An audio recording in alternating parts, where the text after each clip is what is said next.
그럼 편두통 환자는 타이레놀 먹으면 안 낫습니까? 아니요. 그러니까 두 가지 팁을 가르쳐 드릴게요. 두통약인데 3개월에 한 번 주사를 맞는다고요? 네. 그게 얼마쯤 드는데요? 궁금하잖아요. 오늘은 대한두통학회 회장님 모셨습니다. 세브란스 병원의 주민경 교수님 어서 오십시오. 예, 안녕하세요. 감사합니다. 초대해 주셔서. 자, 일단 제일 중요한 게 편두통이 있죠. 예, 편두통이라는 게 근데 예, 뭐 이렇게 사진 찍으면 뭐가 보이고 이런 건 아니잖아요. 예. 그러면 진단을 그냥 그러게요. 말로만 합니까? 증상의 조합으로 하고 증상의 조합. 있는 거죠. 뭐 4시간에도 72시간 지속되고 한쪽 머리 아프고 박동성, 욱신욱신하게 아프고 중등도 이상의 심도, 그다음에 머리 흔들거리게 아픈 거. 그 4가지 중에 2가지 이상.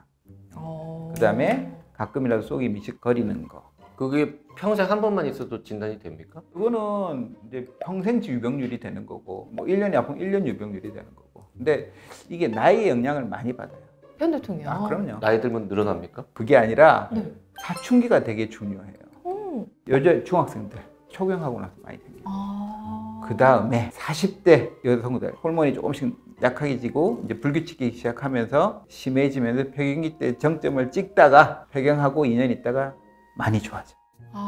그럼 확실히 편두통은 호르몬하고 관련이 있는 병이네요. 매우 관련이 있죠. 그러면 아무래도 여성이 더 많습니까? 4배 많습니다. 4배? 남자보다 4배 4배. 많아요? 가임기 여성은 남자보다 보통도 더 심하고 배도 더 많이 아프고, 남자들은 편통 환자들 배 안 아파요. 근데 여성들은 배가 많이 아파요. 그러니까 이게 여자들 같은 경우에 머리도 아프고 배도 아프고 이런 경우 진짜 흔하거든요. 그게 꾀병이 아니었던 그게 거예요. 다 많은 경우의 편통이에요. 그러면 편두통이 이제 확실히 진단이 됐어요. 네. 그러면 이분은 그냥 평생 가요? 폐경할 때까지는 여성들은 가죠. 그리고 없어지는 사람도 있고 조금씩 가끔 아픈 사람도 있고. 그러니까 빈도의 차이는 있을 수 있는데 어쨌든 편두통이 한 번 발생하면 평생 가져가는 병이라고 예. 생각해야 되는 거군요. 근데 고통스럽지 않게 해드린 게 우리 의사들이에요. 편두통도. 네. 하루를 덜어 누우실 거예요. 편통이 오면. 음. 나도 그랬고. 근데 그 심한 두통을 크게 위험하지 않는 약, 한 30년 된 트립탄 같은 거 먹게 되면 한 시간 정도 기분 나쁘다가 말아요. 그러니까 나는 완전히 내 인생이 바뀐 거죠. 그런 약은 30년 전부터 있었어요? 있었죠. 그러면 요새 막 새로 나온다는 그 편두통 약들은 근데 그거는 예방약이고 그 약도 이제 부작용이 있고 심혈관 질환 약간 수축하는 효과가 있어요.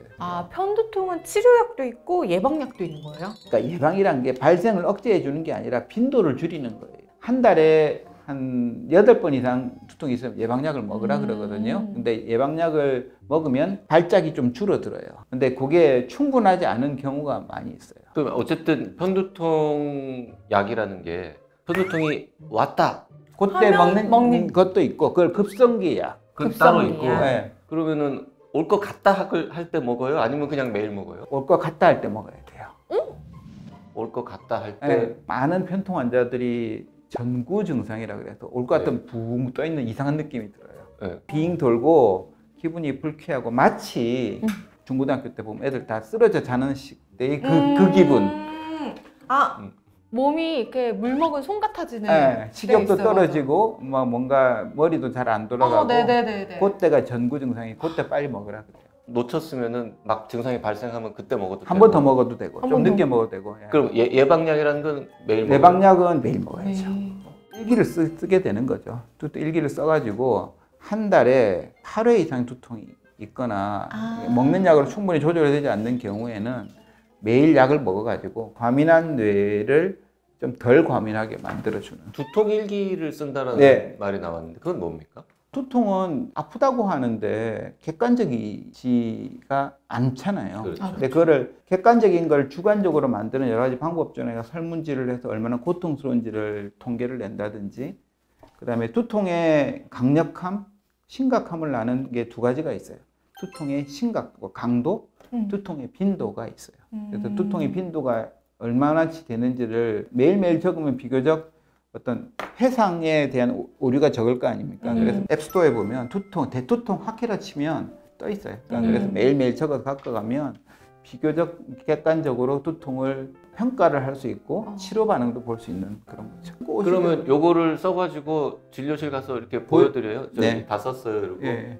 진료하는데 오래 걸리겠습니다. 남의 일기장도 보고 하려면. 아니요, 그냥 처음에 좀 시간이 걸리지 나중에는 뭐 그냥 근데 아까 먹는 약은 뭐 이런 표현 쓰셨는데 그러면 안 먹는 약도 있습니까? 주사 맞는 거. 요새 이제 한 4년 전부터 나와서 완전히 두통 치료에 혁신을 밟아온 약들이 있죠. 주사는 얼마나 자주 맞아요?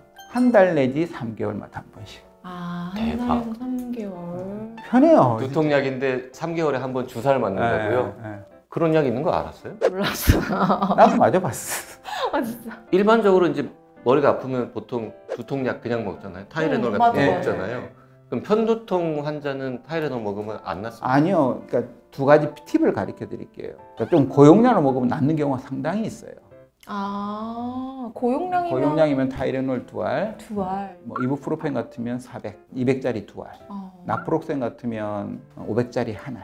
그러니까 하루 초대 용량의 절반 정도를 먹으면 상당히 좀 잘 나아요.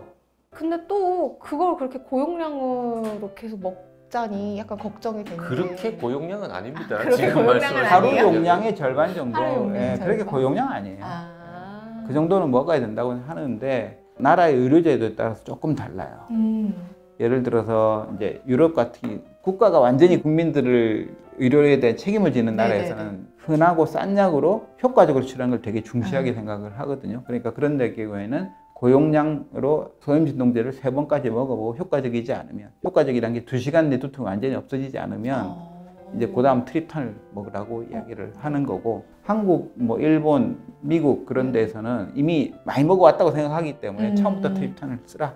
그렇게 조금 나라마다 조금 달라요. 그 트립탄이라고 하신 게 오래된 뭐 30년 한 된 30년 약? 됐죠. 네. 그럼 아까 그 주사 맞는 거나 예방약으로 먹거나 뭐 이런 거는 근래에 개발된 약입니까? 먹는 약도 오래된 약들 중에 쓰다 보니까 편통 예방 효과 있는 약들이 있었어요. 항경련제, 네. 그다음에 아. 항우울제, 네. 그다음에 고혈압약 베타 차단제, 그다음에 뭐 ARB제들라 그래가지고 고혈압약 그런 것들이 어쩌다가 알고 보니 편통 효과가 있어서 그걸 이제 고전적인 약들이라고 이야기를 하죠. 가격은 무지 싼데 힘들고 그런데 또 잘 드는 사람들은 잘 들어요. 그러면 그 주사약은 그냥 이것저것 다 해봤는데 잘 안 되는 분들이 최후의 선택. 그거는 이제 이 약도 한 5년 쭉 보면 이게 비용 대 효과 면이 좋은지 부작용이 있는지 대강 알거든요. 네네. 월등히 좋아요, 사실은. 편하고 항경련제라든지 뭐 한우울제 먹으면 졸린다든지 손이 저린다든지 체중이 는다든지 네네. 그런 게 있는데 먹는 뭐 CGRP 억제제라든지 주사는 그냥 되게 편하고 강력해요. 그 CGRP 억제제라고 하는 게 먹는 것도 있고 주사도 있는 네, 건가요? 예. 그 월등히 좋은데 월등히 비싼가 봅니다. 월등히 비싸죠. 월등히 비싸죠. 건강보험이 안 됩니까 혹시? 주사는 건강보험이 돼요.